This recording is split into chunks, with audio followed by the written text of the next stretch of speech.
This channel does not promote any violent, harmful, or illegal activities. All content provided by this channel is meant for an educational purpose only. এবার আপনাদের বলি বিশ্ববিদ্যালয়ের কেলেঙ্কারির কথা। 2015 সালে বিশ্ববিদ্যালয় তৈরি হয়েছিল, তারপর থেকে কোনো রকম অডিট হয়নি। প্রথম সিএজি রিপোর্ট সামনে আসতেই বেড়াল বেরিয়ে পড়ল ঝুড়ি থেকে। লাখ ছাড়িয়ে দুর্নীতির টাকার অঙ্ক পৌঁছে গিয়েছে কোটিতে। খুব স্বাভাবিকভাবেই যা দেখে চক্ষু চড়ক গাছ হয়ে গিয়েছে শিক্ষা মহলে। পুকুর সংস্কারে খরচ 28 লক্ষ, ভিসির বাংলো তৈরিতে কাকে দেওয়া হলো 50 লক্ষ, টেন্ডার ছাড়াই বিশ্ববিদ্যালয় কিনল গাড়ি। ক্যাগের রিপোর্ট সামনে আসতেই এমন একাধিক প্রশ্ন উত্তর দিনাজপুরের রায়গঞ্জ বিশ্ববিদ্যালয়কে কেন্দ্র করে। বিশ্ববিদ্যালয়ে আর্থিক দুর্নীতি, অঙ্ক ছাড়িয়েছে 1 কোটির গণ্ডি। 2015 সালে তৈরি হয়েছিল রায়গঞ্জ বিশ্ববিদ্যালয়, প্রায় 10 বছর বয়স, ছাত্রছাত্রীর সংখ্যাও নেহাত কম নয়। কিন্তু সুশিক্ষার আড়ালে কোন মহাবিদ্যা চলছিল বিশ্ববিদ্যালয়ে? অভিযোগ, বিশ্ববিদ্যালয় তৈরির পর থেকে কোনো অডিট হয়নি, টাকার হিসেবে দেদার গোলমাল। এবার সিএজি রিপোর্ট দেখে চোখ কপালে উঠেছে শিক্ষা মহলের। পুকুর সংস্কার থেকে গাড়ি কেনা বা ভিসির বাংলো তৈরি, সবেতেই আর্থিক গোলমাল। প্রাথমিক রিপোর্টে যার ইঙ্গিত পাওয়া গিয়েছিল, পূর্ণাঙ্গ রিপোর্টে সামনে এলো আর্থিক দুর্নীতির তথ্য। বিশ্ববিদ্যালয়ের পুকুর সংস্কারের জন্য খরচ হয়েছে 28 লক্ষ টাকা। কি এমন সংস্কার যে 28 লক্ষ টাকা খরচ? উত্তর অজানা। ভিসির বাংলো তৈরির জন্য ঠিকাদার সংস্থাকে 25,81,000 টাকা দেওয়া হয়। পাশাপাশি অদৃশ্য এক তৃতীয় পক্ষকে 55 লক্ষ টাকা অগ্রিম দেওয়া হয়। কে তিনি? সরকারি নিয়ম না মেনে টেন্ডার ছাড়াই 43,29,000 টাকার গাড়ি কেনে বিশ্ববিদ্যালয়। সিসিটিভি ও বায়োমেট্রিক সিস্টেম তৈরিতে টেন্ডার ডাকা হলেও তাতেও একাধিক বেনিয়ম। কলকাতায় বিশ্ববিদ্যালয়ের জন্য লক্ষাধিক টাকায় বাড়ি ভাড়া নেওয়া হয়, 2বার চুক্তি হয়, কিন্তু সেই বাড়ি ব্যবহার করা হয়নি। কলকাতায় কাজে এলে বিশ্ববিদ্যালয়ের প্রতিনিধিরা অন্য জায়গায় টাকা খরচ করে থাকতেন। কেন? বিভিন্ন ধরনের কাজকর্ম, একাডেমিকের বাইরেও কনস্ট্রাকশন রিলেটেড, টিচারদের ক্যাশ সংক্রান্ত প্রশ্ন উঠে এসেছে। তো সমস্তটা আমি ব্যক্তিগতভাবে দেখেছি এবং রেজিস্ট্রার এবং এফওকে নির্দেশ দিয়েছি সেগুলো স্টেপ নেওয়ার। এছাড়াও আরও একাধিক অভিযোগ আছে। ক্যাগের রিপোর্ট ইতিমধ্যেই পাঠানো হয়েছে রাজ্য সরকারের কাছে। বিশ্ববিদ্যালয়ের তরফে সংশ্লিষ্ট দফতরগুলির কাছে চাওয়া হয়েছে রিপোর্টও। উত্তর দিনাজপুর থেকে রূপক ঘোষের রিপোর্ট, TV9 বাংলা। আর এই ক্যাগ রিপোর্ট সামনে আসতেই হইচই শুরু হয়ে গিয়েছে। একই সঙ্গে পাল্লা দিয়ে চড়ছে রাজনৈতিক তরজা। বিজেপি অভিযোগ করছে রাজ্য সরকার নিয়োগ করা ভিসি দুর্নীতি করেছেন, আর রাজ্যপাল মনোনীত ভিসি সাহস করে দুর্নীতির সামনে আনছেন। তাই উঠে আসছে প্রাক্তন শিক্ষামন্ত্রী পার্থ চট্টোপাধ্যায়ের নামও। রাজ্যের বিশ্ববিদ্যালয়গুলিতে উপাচার্য নিয়োগ নিয়ে গত কয়েক বছর ধরে রাজ্যপাল সংঘাত চরমে পৌঁছেছে। বিতর্কের জল গড়িয়েছে আদালত পর্যন্ত। রায়গঞ্জ বিশ্ববিদ্যালয়ের সিএজি রিপোর্ট সামনে আসার পর সেই বিতর্কের আগুনে ঘি ঢালল বিজেপি। 2015 সালে তৈরি হওয়া রায়গঞ্জ বিশ্ববিদ্যালয়ের প্রথম উপাচার্য অনিল ভুইমালি।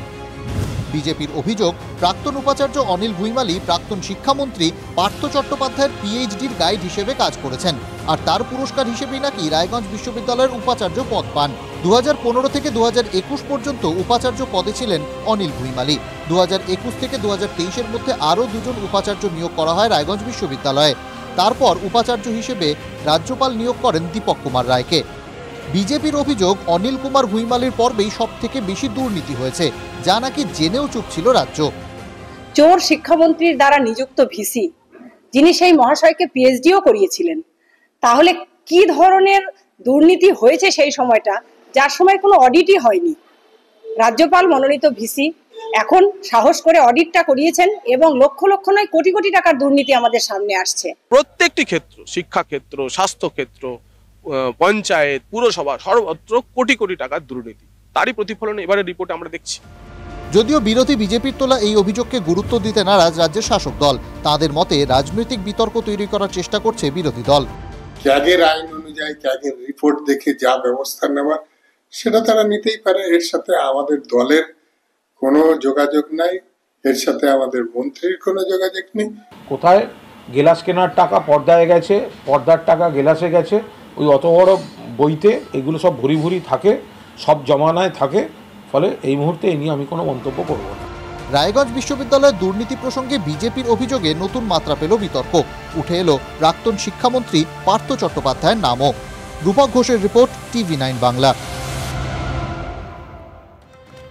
আচ্ছা, টাকা দিয়ে কি না হয়, কি কি হয় আমরা তাই দেখেছি, কিন্তু টাকা দিয়ে বিধায়ক হওয়া যায়? এই প্রশ্ন তুলছি তার কারণ তৃণমূলের ভাতারের তৃণমূল কংগ্রেসের বিধায়ক তিনি হাটে হাড়ি ভেঙেছেন। ঘোড়া কেনা বেচা, টাকা দিয়ে ভোটের টিকিট কেনা, বঙ্গ রাজনীতিতে এসব নিয়ে জল্পনা নতুন নয়। শাসক হোক কিংবা বিরোধী শিবির, ভোটের আগে সব শিবিরেই এমন অভিযোগ ওঠে। এবার সেই প্রসঙ্গ টেনে বিতর্ক বাঁধালেন পূর্ব বর্ধমানের তৃণমূল কংগ্রেস বিধায়ক। একদিকে ভাতারের তৃণমূল বিধায়ক মানগোবিন্দ অধিকারী, আর অন্যদিকে ভাতার ব্লকের সহসভাপতি অশোক হাজরা। দলের অন্দরে খবর, দীর্ঘদিন ধরে বিধায়ক ও নেতার মধ্যে কোন্দল চলছে, কখনো আড়ালে কখনো প্রকাশ্যে। রবিবার ভাতারে দলীয় কর্মী সভায় যোগ দেন বিধায়ক। সেখানে কোন্দল নিয়ে কথা বলতে গিয়ে বিস্ফোরক মানগোবিন্দ। তার সোজা সাপটা দাবি, টাকা নিয়ে তিনি বিধায়ক হলে ক্ষতি কি?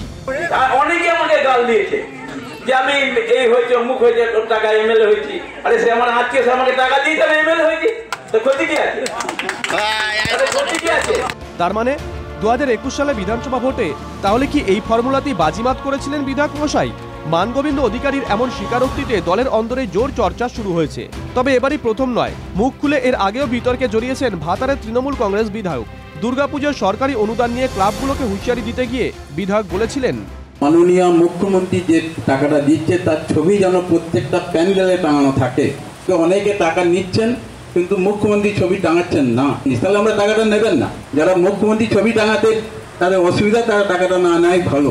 সেই সময় মানগোবিন্দর মন্তব্য নিয়ে কম হইচই হয়নি।